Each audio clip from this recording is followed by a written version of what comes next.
back to a familiar place and Yeah. playing a game with the semifinals on the line. Yeah. Yeah, obviously Orlando's a good team.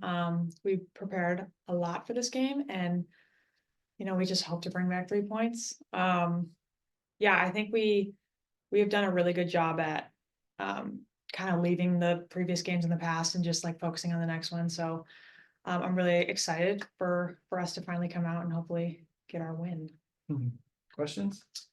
North Carolina plays tonight, so you'll know exactly what you need to do going in.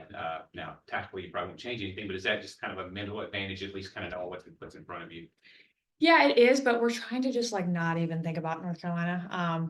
It's hard to, obviously we want to get a win and then we won't have to really prey on somebody else's points or whatever, so we're just kind of leaving them in the past and just focusing on Orlando. So the last few games,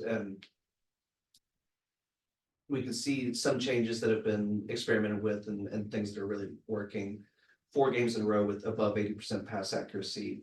As the anchor of the midfield and kind of a pivot point, what do you attribute that to? I think it's just it's an all-around group effort. I think this tournament is about rotation and getting a lot of players minutes. So it's kind of cool to see.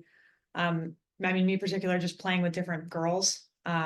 It's testing my ability to kind of learn the position.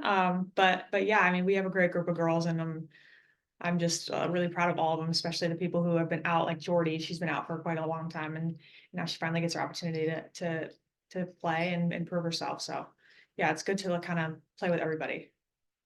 And Ari's been working her way back. Yeah, as well. definitely. What has working with her been like? Amazing. I just told you the other day, I was like, I love playing with you because it's just a different style. And it's like very ticky-tacky, as Bev calls it. But yeah, she's absolutely incredible, and yeah, love playing with her too. And then the last couple of games, Kayla Fisher's been playing at the 9 instead of on the wing. Yeah. And that seems to be working. What do you Yeah, I think that's kind of her position. I've never seen her play the 9, and last game I was like, wow, like she holds the ball for us so well. And you kind of saw it when she was on the wing, but she didn't really get a chance to show it. And it just like I just clear the ball and it goes right to her, and she keeps it up for us, and that just does so much for the back line. But yeah, I love her in that position. Is that something like that, seeing players in different positions, getting to work with new players, is that something that you just have to have patience with, like as your kind of team building? Because I think the fans sometimes get impatient, like, why didn't we have this figured out, Yeah. Back in March or whatever, but now it seems to be working. Is that something that just honestly just takes time on the team? For sure, yeah. And I don't think she's ever played the 9, correct me if I'm wrong. So it just wasn't something that we were even thinking of. But you see her strengths on the out wide, and then you just kind of like put the pieces together. But I feel like that's just normal with teams, like once you get halfway through the season, it looks nothing like the beginning of the season. So I think that's pretty cool just to see her kind of thrive in that position. I have a question from Zoom. Rowie, go ahead. You unmute yourself. There you go. Sure. Hi. I know Bev has mentioned working on finishing chances a bit better during some of these Summer Cup games. I know Orlando has been very good at preventing teams from getting chances and taking shots. You've seen this team a couple times now, even just this season. I mean, thinking about what you've been working on and sort of your role as a facilitator for a lot of the players up front. What are you working on and working toward to make sure that this team is able to create chances against a pretty tough Orlando defensive side? Yeah, I think that if you look back at the North Carolina game, we were so aggressive, especially in the first half. And I think for me personally, having a good shape behind the ball, because if, we always want to keep it in their half. And if they're trying to clear it, like I just got to make sure that I'm in the right position to keep our forwards getting enough chances. But yeah, I just think for me, just definitely shape behind the ball and, just giving them an opportunity to try and get some more goals.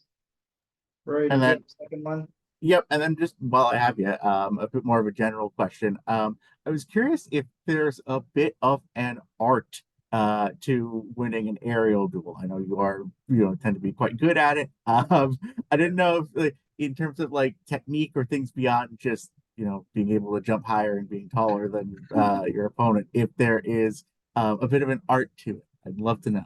It's funny.